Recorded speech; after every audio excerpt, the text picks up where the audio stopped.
আসসালামু আলাইকুম। আজকে কোরিয়ার একটা গোপন বাস্তবতা দেখায়। এটা আমাদের কোম্পানির গাড়ি। দেখেন, কোম্পানি আজকে বন্ধ, কিন্তু গাড়িতে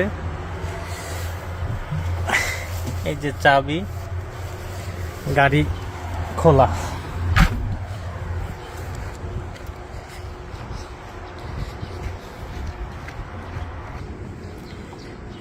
গাড়িগুলোর সবগুলোর সাথে চাবি আছে।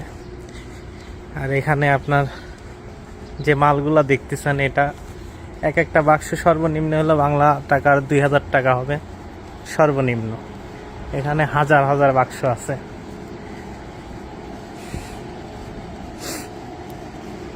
এটা কোম্পানিতে ঢোকার মেন গেট, ভিতরে।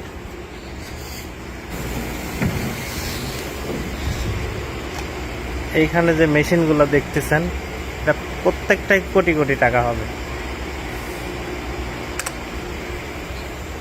আর জিজ্ঞাসাগুলো তো আছেই, এগুলোর কথা বললামই না। প্লাস আমাদের এখানের যে সামুশিল, বা আমরা যেটাকে অফিস রুম বলি, এই দেখেন তালা আছে কিন্তু মারা হয় না, চাবি প্লাস এই যে সামুশিলের অবস্থা, সবকিছু খোলামেলা। কিন্তু কারোর বাপের ক্ষমতা নেই এখান থেকে কোনো কিছু সরানো। তো আমাদের দেশটা, শুধুমাত্র আমাদের বাংলাদেশটা, আমরা জনগণ হিসেবে আমরা আর কিছু চাই না। মানে আমাদের এতটুকু সেফটি হলে আমি মনে করি যে জনগণের অনেক বড় পাওয়া।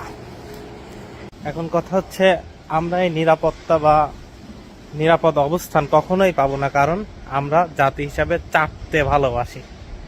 চাটা আমাদের জাতিগত একটা অভ্যাসে পরিণত হয়েছে, যে জন্য আমরা এই রকম অবস্থান কোনোদিনও পাবো না।